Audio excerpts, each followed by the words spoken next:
tardes a todos, queridos amigos. Saludamos ya a nuestros 101.200 suscriptores y creciendo todos los días. Y continuando con esta serie de videos sobre la vida de Bolívar. Realmente, ¿quién fue Bolívar? ¿Fue un esclavista? ¿Fue un libertador? ¿Balcanizó a América? ¿Con quién estaba relacionado? Para hablar de todo eso lo tenemos a nuestro amigo Pablo Victoria, como todas las semanas. Vamos con la apertura del canal.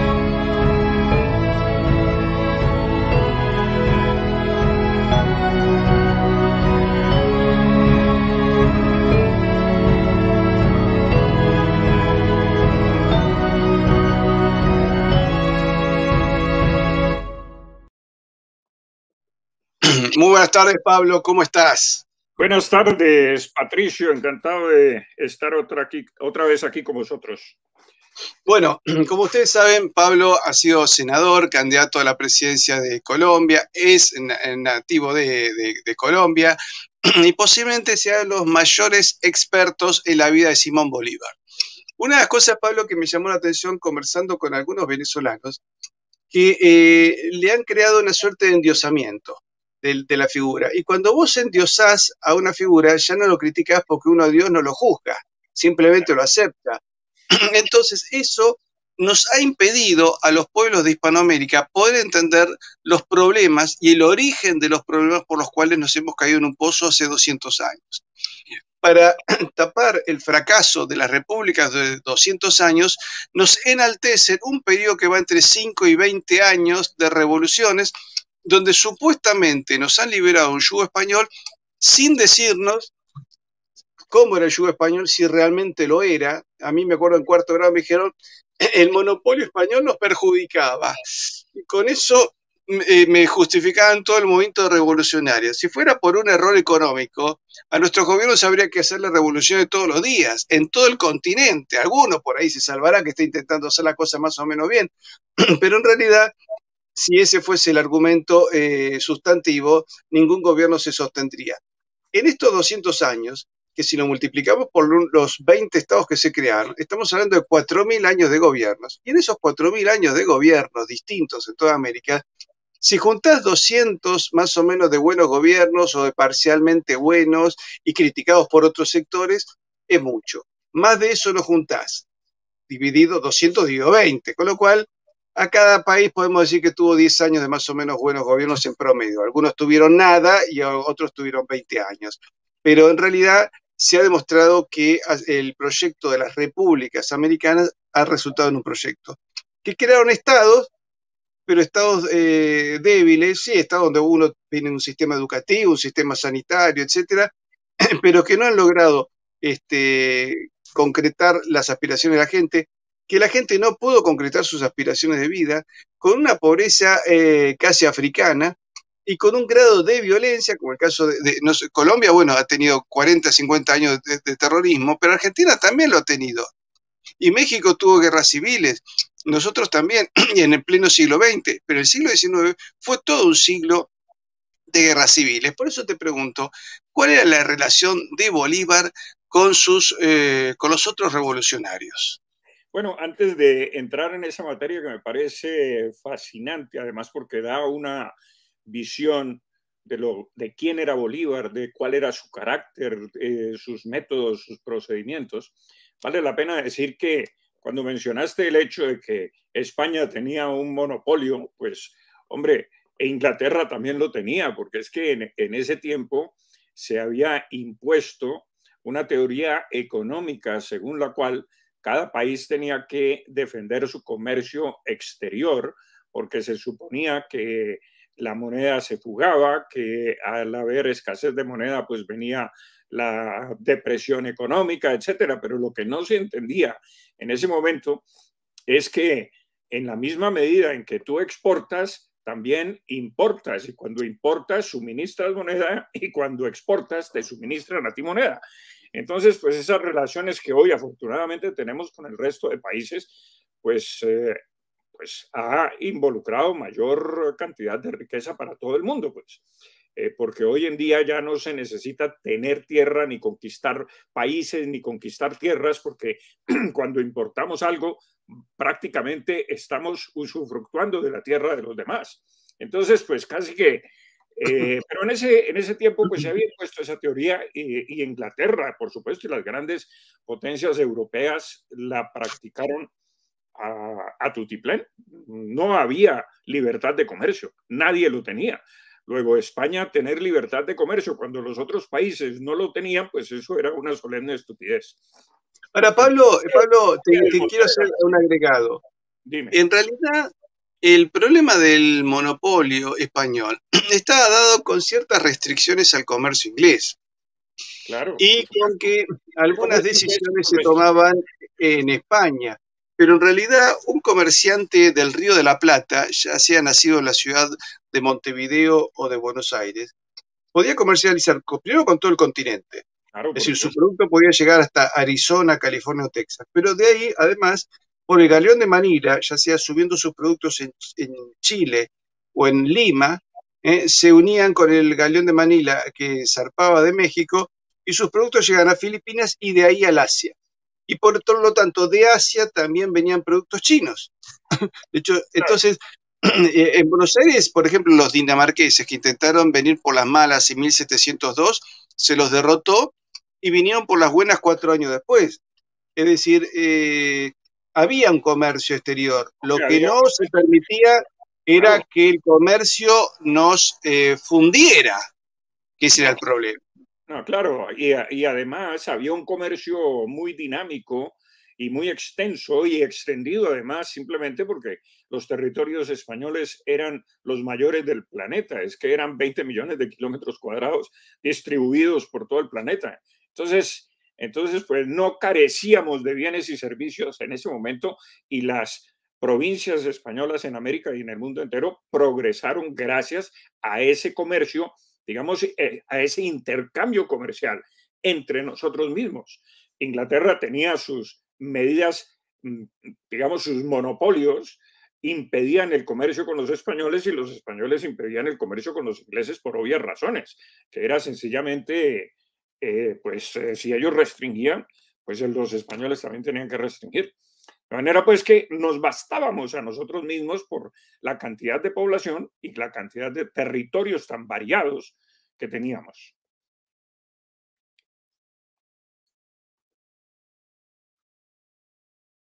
Creo que se fue el audio.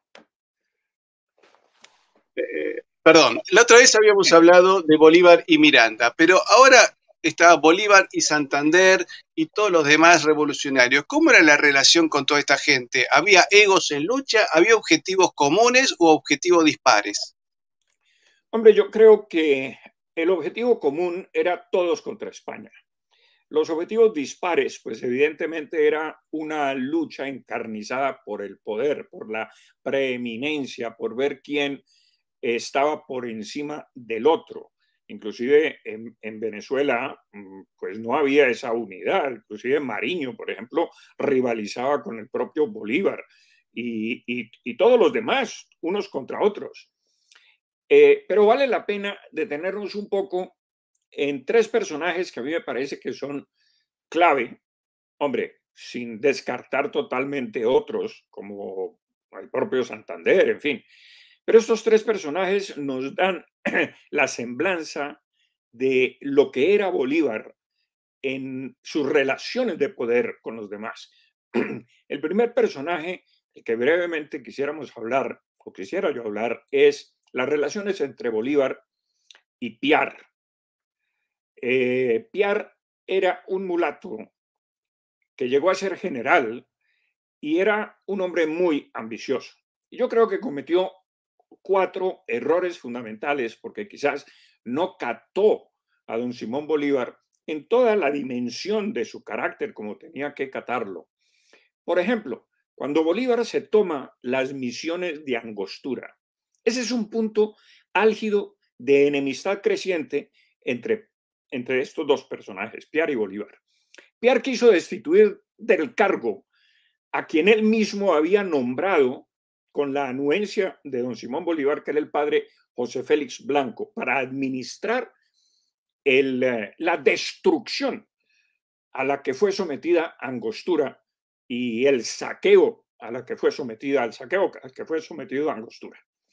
Y entonces, pues Piar lo quiso destituir y Bolívar no aceptó que lo destituyera. Fue el primer enfrentamiento. El segundo enfrentamiento, que es otro hecho notorio en estas relaciones, es que Bolívar daba una orden y Piar daba una contraorden en materia administrativa, porque era una rica región todavía cuando recién ellos se la tomaron.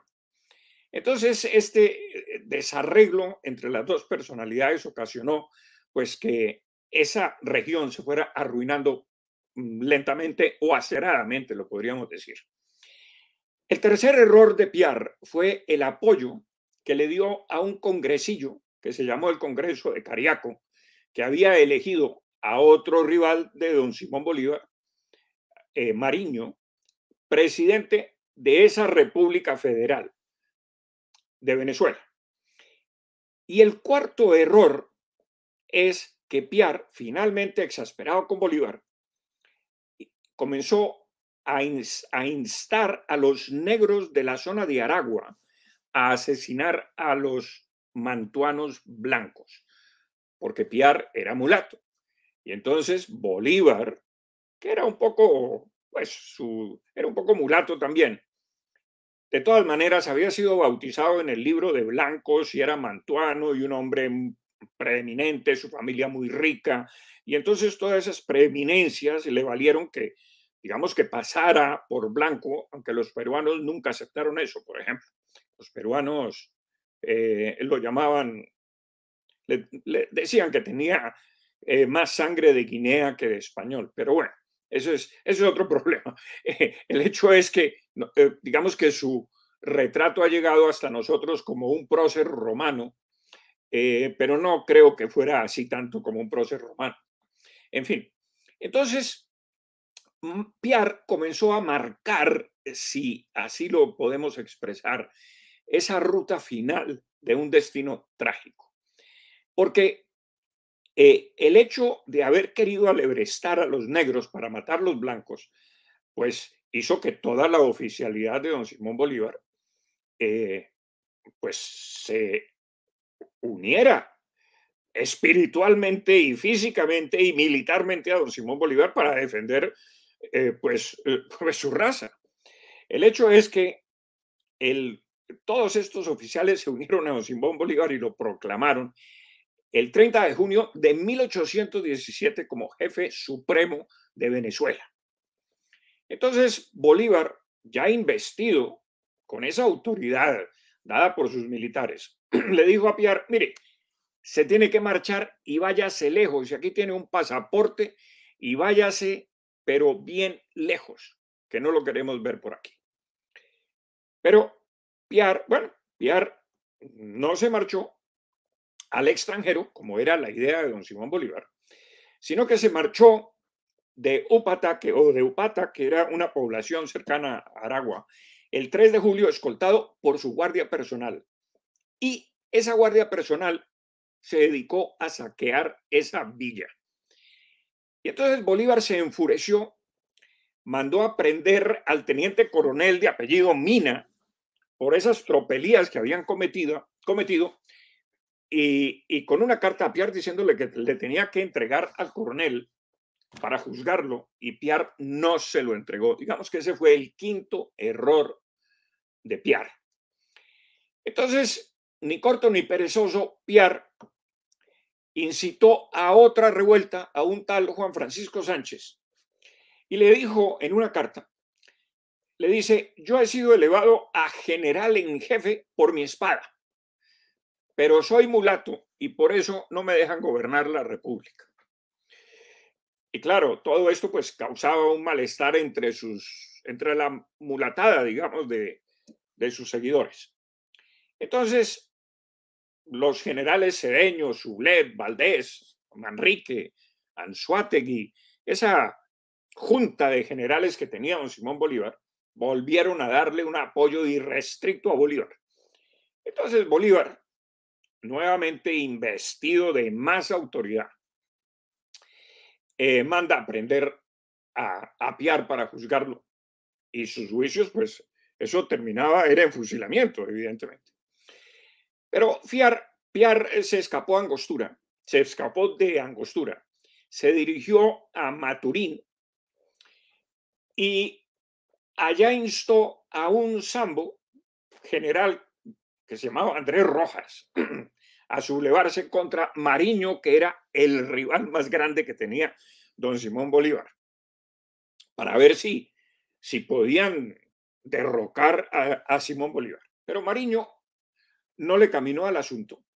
Y entonces, el 17 de septiembre, Bolívar comisiona a Manuel Cedeño, que era uno de sus adláteres más cercanos, dirigirse con sus tropas a Maturín y perseguir y poner preso a Piar para juzgarlo en Angostura.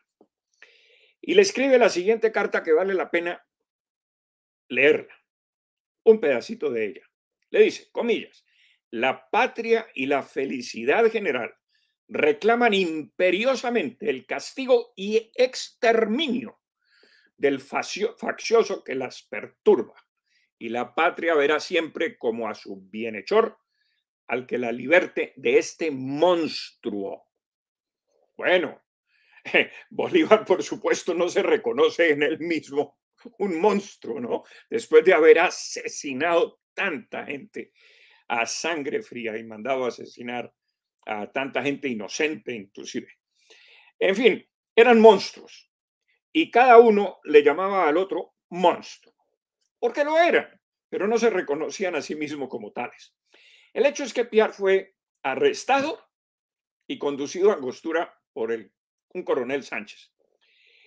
Y ese mismo 2 de octubre, cuando llega, bueno, al día siguiente, digamos,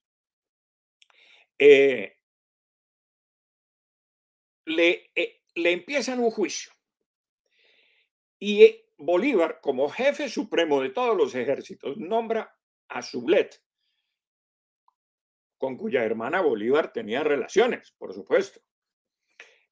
Lo nombra fiscal general. Pero mira la trama.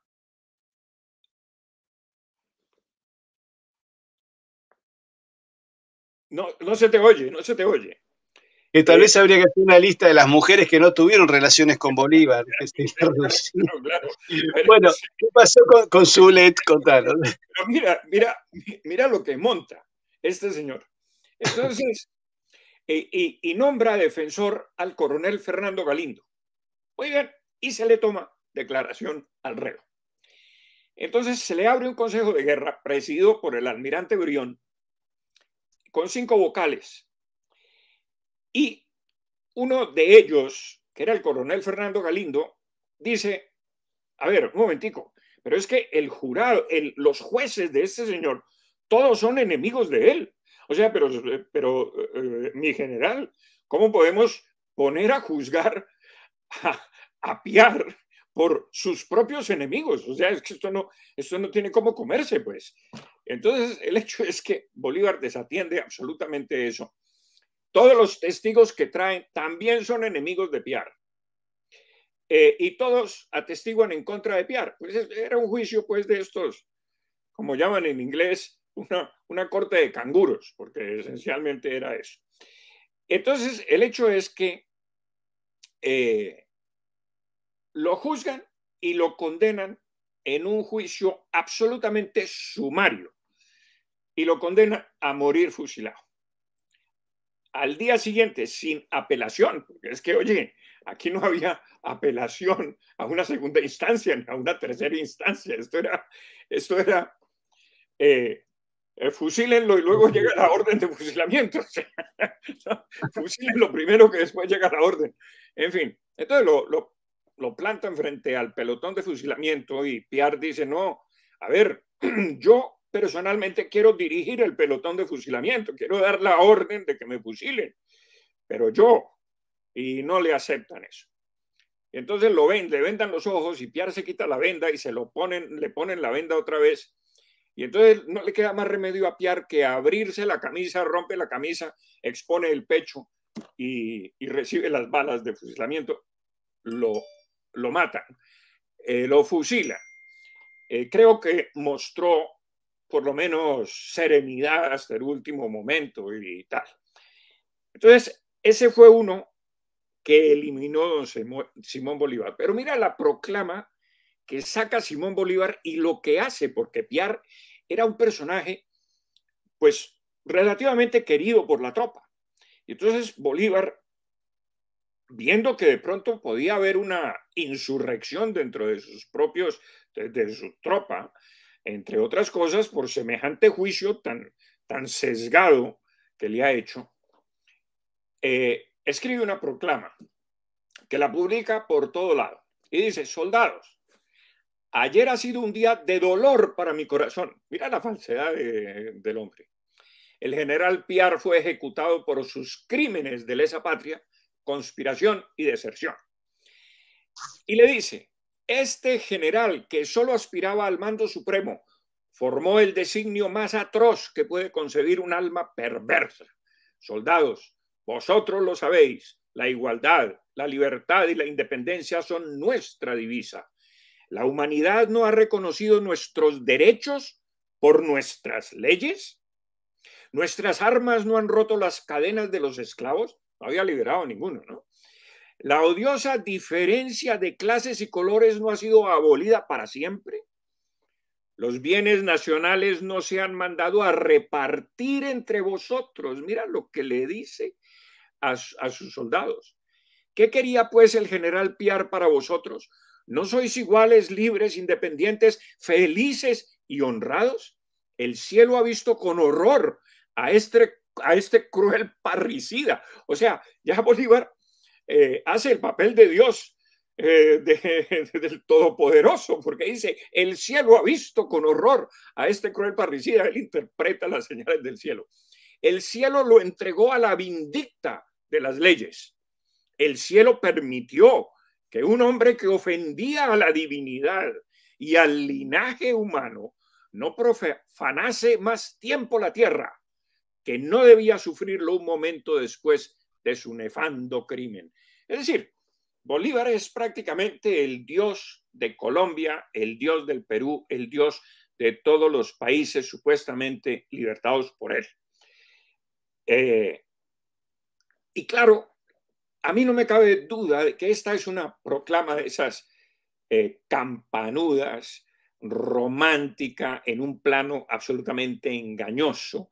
En primer lugar, porque Bolívar no se lamentaba de haberlo fusilado, ni ese país ya era más próspero que antes, ni más igual.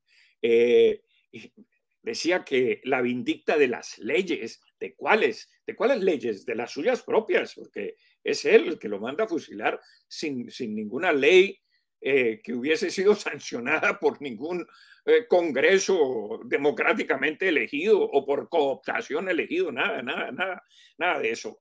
Él mismo señaló quiénes debían ser los jueces, quiénes debían ser los vocales, quiénes debían juzgarlo, que eran todos sus enemigos. Así de simple. Entonces, escúchame, discúlpame, te muestro una foto, una imagen, mejor dicho, de Piar. Ahí se ve. El dibujo que encontré lo ven como una suerte de santo. Fíjate que lo pone muy blanco, rubicundo, más bien de pelo rojizo, rubio, y con una aureola de santo detrás, ¿no es cierto? Esto es un poco lo que le enseñan a todos los chicos en el colegio, ¿no? Es parte de la mitología, claro. Sí, sí. Por ejemplo, nunca se muestra que el ejemplo de San Martín es un ejemplo de raza negra, prácticamente, no lo muestra. Claro, él mismo se reconoce mulato, es que lo leí en la carta anterior. Él dice que él no puede ser presidente de la República por ser mulato. Y claro, pero no lo ponen en la iconografía. En la iconografía es medio rubio. No, porque hay que darles esa imagen de próceres romanos, de la República Romana, en fin, de todo este cuento, porque todo esto está adulterado, en fin. Pero mira lo que hace además Bolívar para evitar una insurrección. El 3 de septiembre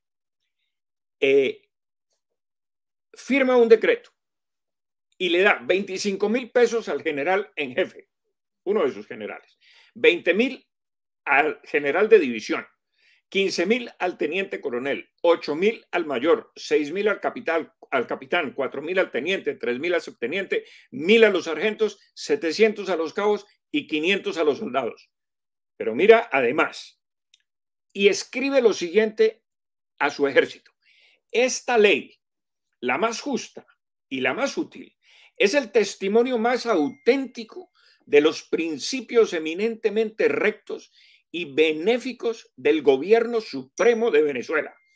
Ya pues, no habrá mendigos en Venezuela. Todos serán propietarios. Todos tendrán un interés en la conservación, no solo de su existencia, sino de su propiedad. Y ordena, claro, esto que se publique como un bando de la República. Es decir, nos causa realmente risa que ya todos, ya no había pobres en Venezuela repartiendo los negocios y las propiedades de los ricos. Era de mala fe. Pero mira esto. Bolívar, en 1828, pegamos un salto para leer esto tan importante. Y es Perú de la Croix, que hace su biografía, el que lo dice, porque Bolívar se lo dijo a él. Le dice: la mala fe, el arte del engaño y de la mentira son cualidades en política, y el mejor diplomático, el mejor hombre de Estado, es aquel que mejor sabe ocultarlos y hacer uso de ellos. Es decir, esto no es ni siquiera Maquiavelo, esto es decir, es una filosofía, una contrafilosofía, una antifilosofía total de la política, que es el arte del engaño y de la mentira. Son cualidades para el mejor hombre de Estado. Es decir, hay que engañar para poder ser un gran hombre de Estado. Quien lea esto, pues creo que se tiene que ruborizar de la ética de don Simón Bolívar. Esto lo dice, y lo estoy citando tal como Perú de la Croix lo escribe en su biografía. En fin. Luego vamos a tocar otros dos personajes para que veas por qué esto sí es la maquinación total. Porque ya no es solamente el fusilamiento, préndanlo, etcétera, sino el plan para apoderarse del Perú. Y cuando entra en Lima don Simón Bolívar y es elegido dictador, claro, sale la gente más importante y lo reciben en el puerto del Callao, le hacen un homenaje pues digno de un emperador romano, porque es que así fue como lo recibieron. Era el salvador de la patria, porque entre otras cosas el Perú estaba en un caos absoluto. Ahí no mandaba a nadie, había dos presidentes. Y cuando Bolívar llega, pues son tres presidentes los que hay en el Perú, y todos contra todos. El caos absoluto era lo que campeaba por sus respetos en el Perú.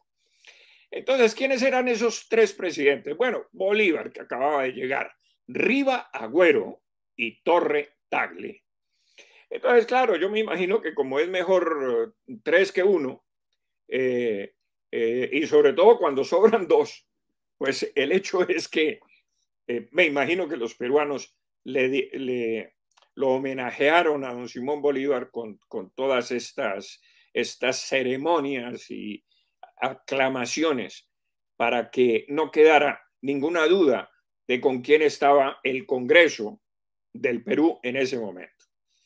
El hecho es que, previo a la entrada de don Simón Bolívar al Perú, Bolívar había mandado a Sucre y a un senador del Perú, el senador Joaquín Mosquera, para que fungieran de zapadores para ir minando a los dos presidentes, Riva Agüero y Torre Tagle.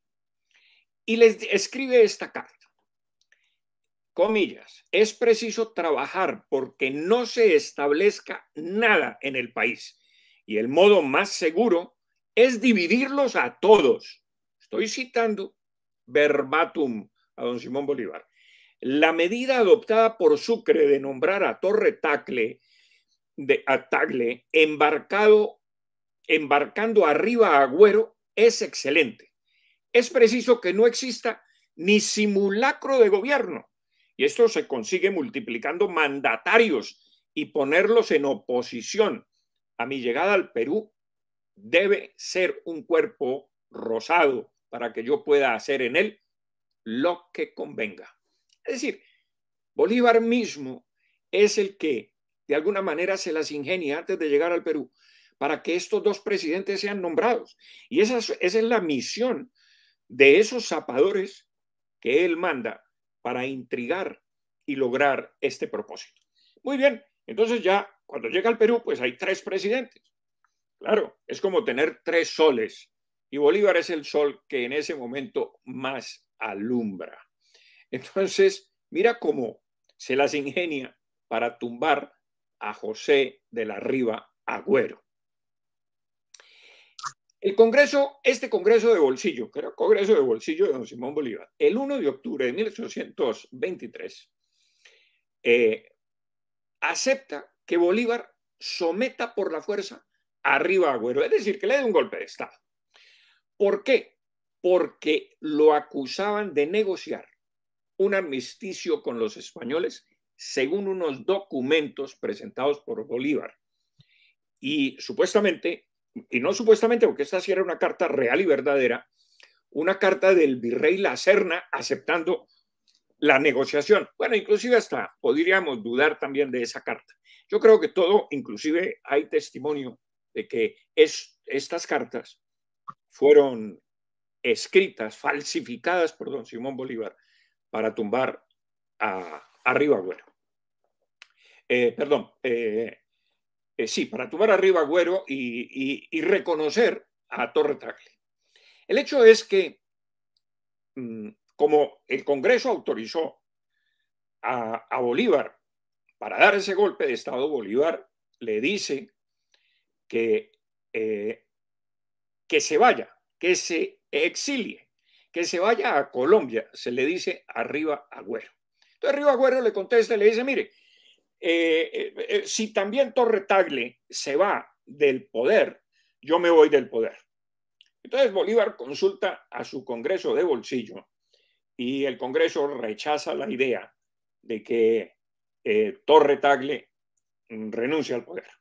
Y entonces autoriza el Congreso a proceder contra Riva Agüero. Entonces Bolívar le manda un ultimátum y Riva Agüero le envía un mensajero, digamos, intermediario para apaciguar a don Simón Bolívar, que es el coronel Gutiérrez de la Fuente, para que parlamente con Simón Bolívar. Y entonces, claro, Bolívar le da a conocer los papeles estos que habían caído supuestamente en sus manos, en los que Riva Agüero negociaba con el virrey La Serna la entrega del Perú. Y se los entrega, claro, son los papeles falsificados por don Simón Bolívar. ¿Quién dice que eran falsificados? Lo dice Bedford Wilson, que era un fiel ayudante de este libertador dictador y quien da testimonio de que los papeles estos los falsificó don Simón Bolívar para tumbar a Riva Agüero. El caso es que estos papeles pues, fueron publicados en el Diario de Barranquilla y una versión reposa en el Boletín de la Academia Nacional de Historia de Caracas. En fin, o sea que es más que evidente que hubo una falsificación.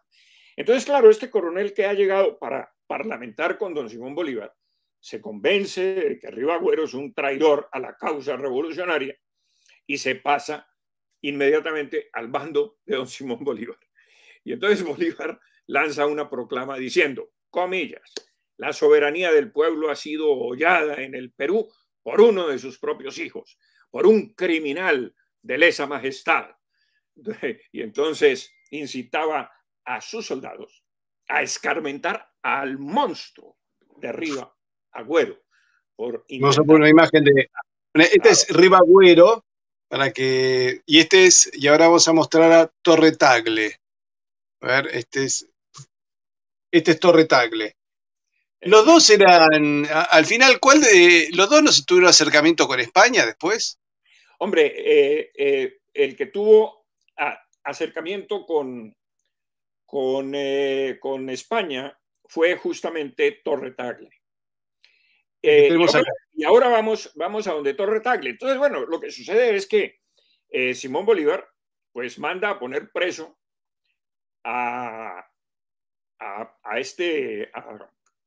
¿cómo se llama? Arriba. Arriba Agüero, exactamente, lo Arriba, manda Agüero. a poner preso y, Acá lo tenemos. bueno, en fin, lo manda inclusive a fusilar, pero el coronel que se supone que lo lleva preso en grilletes y tal, no lo fusila y más bien lo entrega al Ecuador, en Guayaquil lo entrega y lo lleva cargado pues de grilletes y tal. El hombre llega enfermo allá. Finalmente, pues luego se va para Europa, ya lo sueltan y se va para Europa. Bolívar, claro, se enfurece porque no lo han fusilado. En fin. Ahora, ¿cómo cae Torre Tagle? Entonces, acto seguido, ya Bolívar está muy enfermo, está en Pativilca, que tú sabes que allá tuvo una crisis de enfermedad sumamente grave, tan grave que alguien que lo fue a visitar dice que parecía un hombre de 80 años cuando solo tenía 40 años de edad. Estaba sumamente enfermo y yo creo que era una combinación quizás de la tuberculosis que le había pegado a aquella joven que te dije, la tal Josefina Machado, y de pronto también las amibas y, en fin, todas esas correrías pues en medio de climas ardientes y ese dinamismo, esa energía que le salía por todos los lados a don Simón Bolívar, pues yo creo que eso terminó prácticamente con él y estuvo sumamente grave en 1824, en Pativilca. Ahí le preguntan, bueno, ¿y usted qué piensa hacer? Dice, triunfar. O sea, que era un hombre que era obsesivo. Así enfermo y todo, quería triunfar. Pero dentro de ese episodio de enfermedad que tenía, se las ingenia para hacer otra trampa. Y entonces piensa cómo tumbar a Torre Tagle. Y le pide al Congreso nuevos y extraordinarios poderes dictatoriales. Y el Congreso se los otorga. Muy bien. Entonces, Torre Tagle le dice, mire, lo que hay que hacer es que usted acepte persuadir a los españoles que pacten conmigo, aparentando, eso sí, que esta idea no es mía. Usted vaya y hable con los españoles, dígales que mi ejército es muy poderoso, que los vamos a derrotar, pero que la magnanimidad mía me impele a hacer un pacto con ellos, una tregua. Pacte usted con ellos, pero nunca les diga que es una idea mía, sino suya propia. Claro, por supuesto que esta era la trampa, porque finalmente, si este hombre se presta a pactar con los españoles, pues la traición es monda y lironda, la traición está allí hecha. Y entonces Bolívar lo podrá acusar eventualmente de ser un traidor y lo manda a fusilar igual. O sea, mira tú las trampas que hace este hombre para salirse con la suya. Pero lo que pasa es que Torre Tagle, a pesar de que recibe esas instrucciones, el hombre ya estaba pactando con los españoles entregar al Perú, porque Torre Tagle ya no consentía la dictadura de don Simón Bolívar. Estaban cansados, hastiados de los vejámenes, de la impetuosidad, el caos y por supuesto la opresión misma de don Simón Bolívar, el reparto de tierras del Perú, la venta de minas, hizo, mejor dicho, el Perú era su finca privada, mejor dicho, para ser más claros. Entonces esta gente estaba absolutamente cansada y Torre Tagle comienza a pactar con los españoles. O sea que las instrucciones de Bolívar se estaban cumpliendo con antelación porque ya se estaba pactando con el supuesto enemigo español. El hecho es que cuando el Congreso en 1824, el 10 de febrero para ser exactos, decreta la suspensión de la presidencia de Torre Tagle y le da nuevos poderes a Bolívar, pues Torre Tagle sabe que lo que está pasando es que Bolívar se ha hecho correr la bola, de que él está pactando con los españoles y lo que le queda por subir a Torre Tagle es al patíbulo, porque lo van a fusilar. Entonces se refugia con Berindoaga, que era uno de sus amigos, hacia el Callao, que entre otras cosas yo sospecho que Berindoaga es quien pasa la onda, porque Torre Tagle le confía a Berindoaga que está pactando con los españoles y tal. Y entonces él como que pasa la onda, lo traiciona o quizás se le suelta ese conocimiento. Y entonces es cuando el Congreso lo destituye. Y sabiendo que lo van a fusilar, pues se refugia en el Callao junto con miles y miles de limeños que huyen hacia el Callao, que tú sabes que allí fue la última resistencia de los patriotas estos de la patria extensa, no la patria peruana más pequeña, sino de la patria extensa que es España y todas sus provincias. Estos patriotas se refugian allí para defenderse de los sediciosos y de los revolucionarios al mando de Bolívar. Y entonces, pues, como ves y como tus lectores pueden apreciar, pues Bolívar era un genio del engaño, de la maldad, no se paraba en mientes para, por encima de quien fuese, ganar el poder supremo, porque él era el jefe supremo de todo cuanto había en el Ecuador, en Colombia, en Perú, en Bolivia, es decir, en Panamá, en todas partes. Él era único, absoluto dictador, porque sus leyes, entre otras cosas, ni siquiera eran aprobadas por nadie, sino por decreto, y mandaba a fusilar por decreto al que se le opusiera. Y al que no se le oponía, como estos dos personajes, pues había que minarles el poder mediante todas estas triquiñuelas que se inventó don Simón Bolívar. Pero mira, vale la pena mencionar dos cosas para que la gente aterrice sobre si Bolívar realmente quería libertar a los indios, libertar a los negros, si era tan magnánimo y tan igualitario con ellos, porque voy a leer lo siguiente. Y dice así: todos los días desertan y mueren soldados colombianos. En pocos meses hemos perdido 3.000 sin un combate siquiera. Todo esto se sucede a pedir a usted 12.000 hombres, escribe a Santander, y añade: estos peruanos son los hombres más miserables para la guerra. Desde luego, debemos resolvernos a sostener solos esta lucha, es decir, con los colombianos. Y luego le dice a Santander lo siguiente: yo creo que he dicho a usted antes de ahora que los quiteños son los peores colombianos. Los venezolanos son unos santos en comparación de estos malvados. Los quiteños y los peruanos son la misma cosa, viciosos hasta la infamia y bajos hasta el extremo.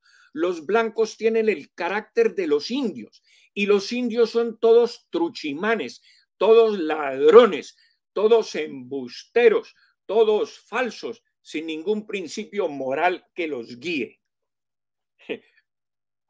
Entonces, para que tú veas que el desprecio de Simón Bolívar, desprecio de clase de Simón Bolívar, por toda esa gente que él decía que había libertado de los españoles.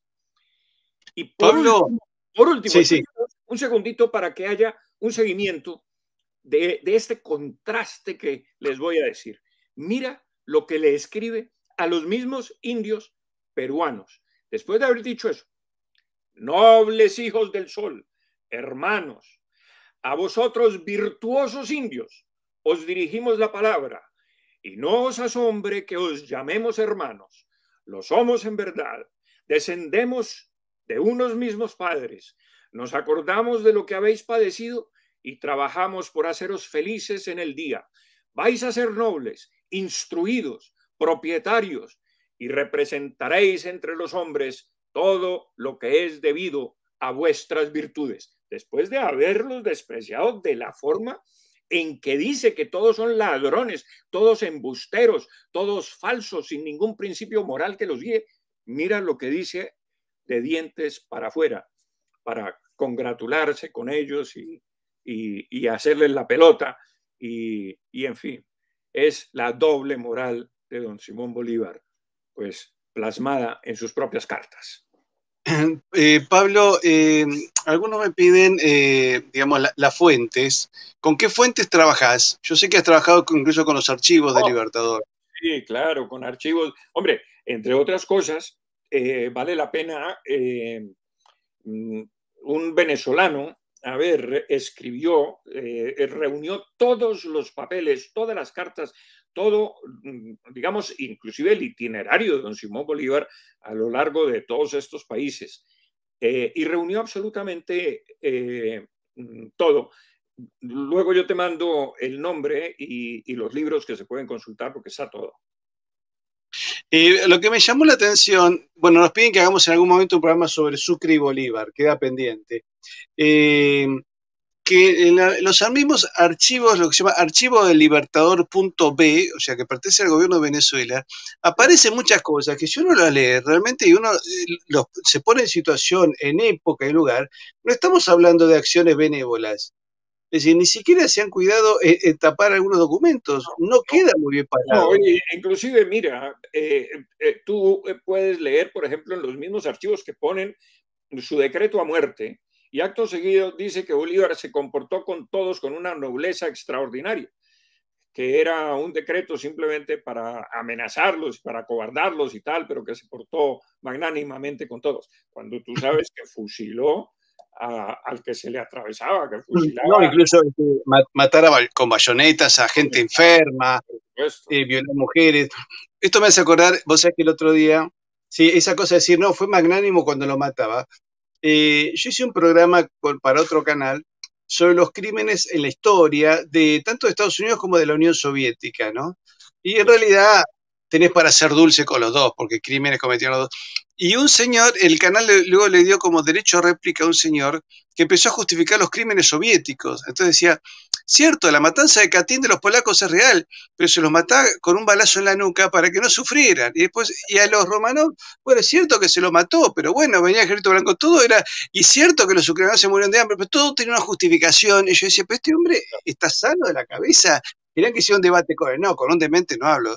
Escúchame, acá nos dicen, el masón Miguel de Santa María, que era novo hispano, o sea, Nueva España es lo que es México, fue el mexicano que más colaboró en la insurgencia de Nueva Granada, pero luego Bolívar lo envía en 1823 a México para matar a Iturbide y derrocar su autoridad. Recordemos que el hijo de Iturbide era como un edecán de Bolívar, pero ¿puede ser que Bolívar lo haya mandado a matar a Iturbide?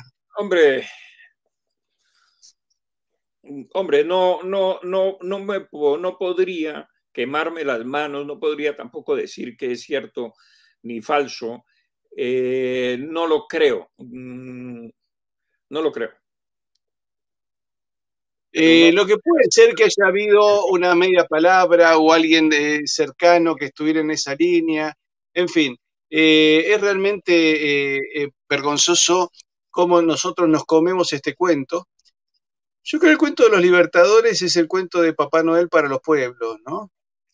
Sí, porque fíjate que después de 200 años de supuesta libertad o libertadura, si tú quieres, no hemos podido progresar ni proporcionalmente tener las riquezas que antes teníamos. Y seguimos culpando a los españoles. Les seguimos echando la culpa después de tener en nuestras manos el destino de todos estos pueblos, de todos estos territorios durante 200 años, y no hemos sabido ni aprovechar este tiempo, ni dar bienestar a nuestras poblaciones. Fíjate, tú la sola emigración hacia el norte, nos está diciendo que efectivamente pues somos relativamente mucho más pobres ahora que lo que fuimos entonces, porque entonces no había emigración hacia el norte. Y no solamente eso, sino que los piratas venían a asaltar nuestras costas, pero no a robar pobreza, venían era a robar riqueza. Luego eso también te da un indicio de los ricos que éramos. Vos sabés que una vez un economista ya fallecido, Leopoldo Marcus, él era un hombre de la izquierda, lo que se llama acá la izquierda nacional, o sea que son antiprogresistas, y él me decía, nos roban porque somos pueblos ricos. Toda América es un pueblo rico, es decir, somos pueblos con pocos habitantes, así que hay acá para saquear mucho. Y Francisco Núñez del Arco, que bueno, obviamente lo conoces y has estado con él me decía, la pérdida de población masculina en el Ecuador tardó un siglo en recuperarse. Y con respecto a la economía peruana, en realidad no se recuperó nunca. En cuanto a números, a grueso modo dice que tardaron entre 40 y 60 años, pero toda la riqueza que venía de comercializar con Asia, todo eso se perdió. El mercado asiático lo perdió Ecuador. Entonces Ecuador nunca volvió a tener el nivel de vida floreciente que tenía en la Lima de 1910. Fíjate nomás, 1810. en 1908, en relación con 1808, México, que era la provincia más rica de España, tenía el 20% de lo que tenía en 1808 en materia de Producto Interno Bruto. Ya eso te dice que el empobrecimiento fue total. Y muchas de estas estadísticas las da el Barón de Humboldt, que recorre toda América. Así es. Pablo, en próximos programas podremos hablar de la relación con Sucre, con San Martín, con Santander y con otros personajes, ¿no? Bueno, muy bien, perfecto. Te dejo a vos para que elijas por quién querés arrancar. El viernes que viene estás ocupado, no vas a poder estar con nosotros. Efectivamente, pero el miércoles sí. El miércoles que viene, como todas las semanas, miércoles y viernes de la otra semana, Pablo Victoria nos va a seguir deleitando con toda la historia que no se cuenta sobre Simón Bolívar y además, llegado el caso, podemos hacer hasta una lista de fuentes, porque todos nos decían, ay, ¿dónde están las fuentes? ¿Dónde están las fuentes? Fuentes hay a rolete. La biblioteca de Pablo, que parte se puede ver, acá en la foto, parte se puede ver, ya es importante. En el terror bolivariano están todas las fuentes citadas, todas. Perfecto, ahí está, en el terror bolivariano. Que después nos tenés que decir dónde comprarlo. ¿Por Amazon se puede conseguir? Por Amazon se puede conseguir. A ver, por aquí lo tengo. Y vale la pena mostrarlo porque tus oyentes... el terror bolivariano. El terror bolivariano. Este es el primer tomo, ya el segundo tomo también está concluido. Esto es hasta la reconquista española por parte de Pablo Morillo, que fueron reconquistados los territorios de Venezuela y la hoy Colombia. Y el segundo tomo es continuar la revolución, se va Pablo Morillo, y la revolución en Ecuador, en el Perú y Bolivia. Pablo, nos estamos viendo la semana que viene. Muy bien, perfecto. Pues un fuerte abrazo para ti. Un fuerte abrazo para vos. Y a ustedes, queridos amigos, si les gustó el programa, pónganle me gusta, compártanlo con sus amigos, suscríbanse a nuestro canal y si quieren que sigamos haciendo este trabajo, les pedimos que colaboren con nosotros, ya sea en el Super Chat, como colaboró hoy un amigo, o entrando en comunidadhispanista.com y nos pueden hacer una donación, como yo siempre digo, del valor de una taza de café por PayPal se puede hacer, o por Western Union. No tienen por qué ser sumas grandes, pero entre todos, a veces sumando pequeñas ayudas, podemos continuar con nuestro trabajo. Y al que no pueda, por favor, por lo menos que le ponga me gusta, que eso no es muy difícil, pongan acá me gusta, porque eso nos ayuda a que aumente la divulgación, y suscríbanse y compártanlo con sus amigos. El viernes vamos a hacer un programa muy importante sobre el presupuesto español con la diputada Cañizares. ¿Cuál es el desastre que hace el PSOE? Y mañana posiblemente tengamos un video sorpresa. Hasta el próximo encuentro.